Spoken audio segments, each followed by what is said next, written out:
Welcome to the Fire Rescue Wellness Podcast Spotlight, where we revisit take-home messages and shine a light on previous FRW podcasts in 10 minutes or less. I'm Lex, AZ's right and left-hand woman, and I churn out these mini episodes for her. Let's go. What I want to talk to you about today is something it's a little bit uncomfortable because for so many years, I tried to be super inclusive with my messaging so that I didn't hurt anyone's feelings.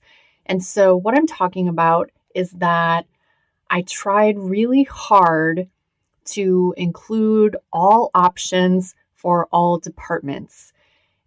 And I'm just going to tell you, I haven't seen DIY work very well.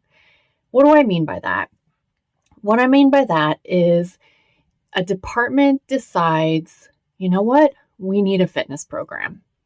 And so much like Kelly Kennedy said in episode 17, generally the chief locks eyes with someone, says, wow, you're in shape.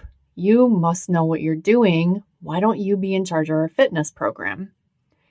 And so although that person might be interested in fitness, they might be passionate about helping others, and they might even get sent to a class, generally between 32 and 40 hours, that provides them a certification.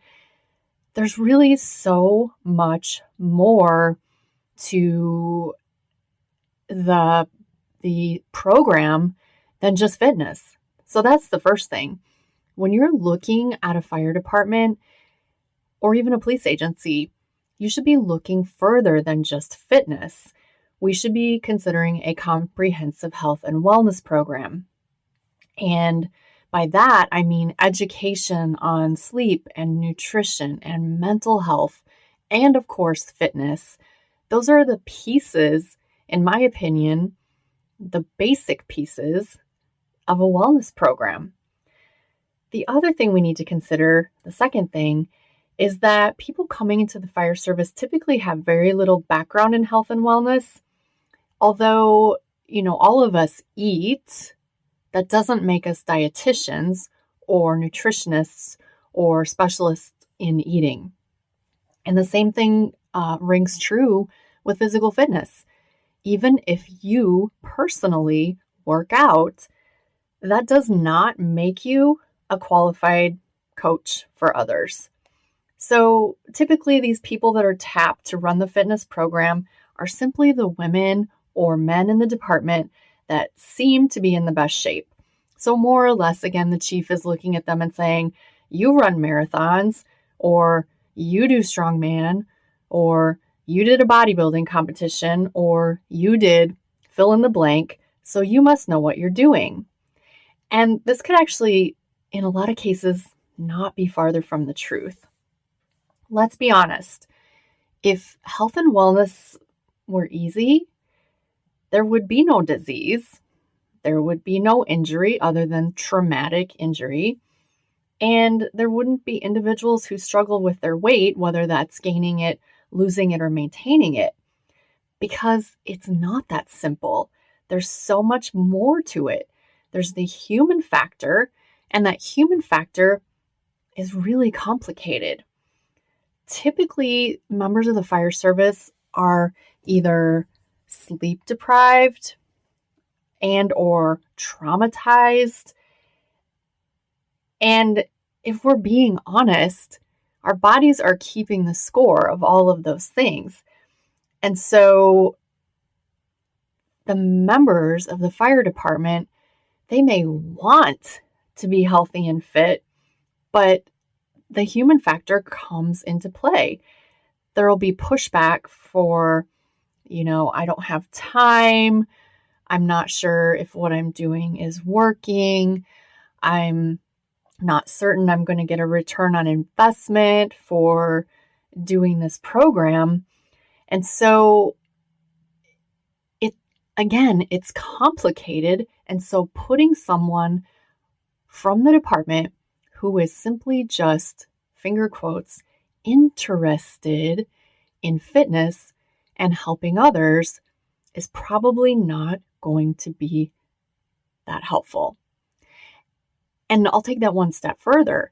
Even if you have someone on your department, qualified, experienced, credentialed,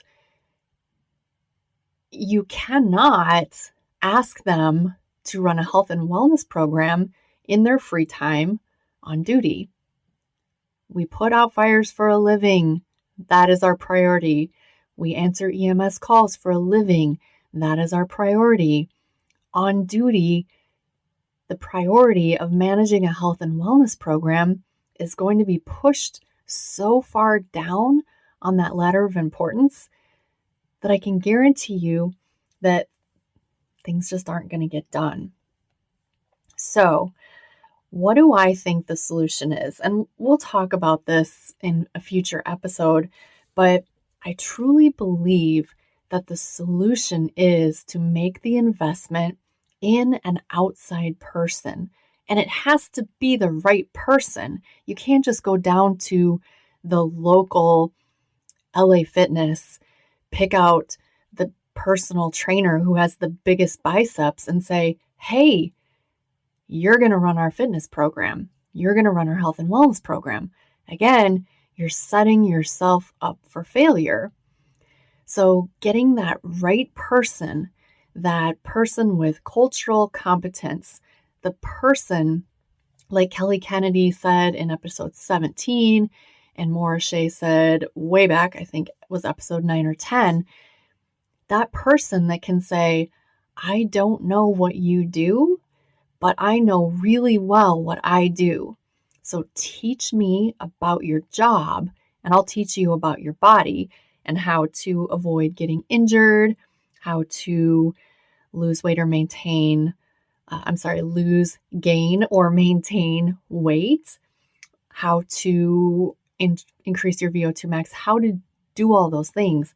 But you teach me about your job. I'm not going to pretend to know everything about your job. I think that outside person has a much better chance of being successful than that inside DIY option. And I just thought of something, and it probably doesn't fit all that well right here, but it's a great little bit of food. It's like a thought snack, some food for thought. Let's just step back for a second and let's look at, say, your chief or your battalion chief or your EMS deputy, whatever, a decision maker. Let's look at that person. And if that person is saying in their head, I would really like to run faster, be stronger, shed a few pounds, sleep better, whatever.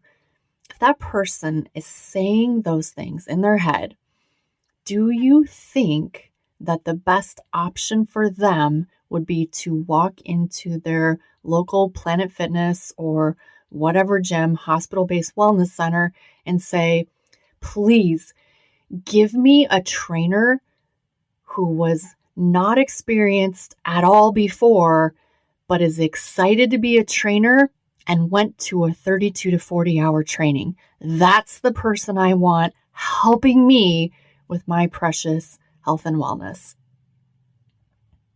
Let that sink in for a second. Okay.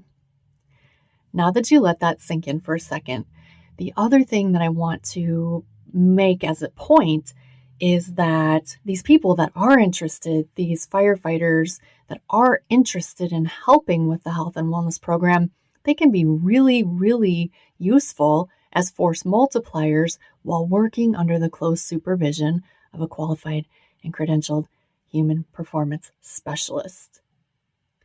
So I want to leave you, again, we're going to keep these short, but I want to leave you with one thought. And that is this: simply wanting to help and actually being helpful are two different things.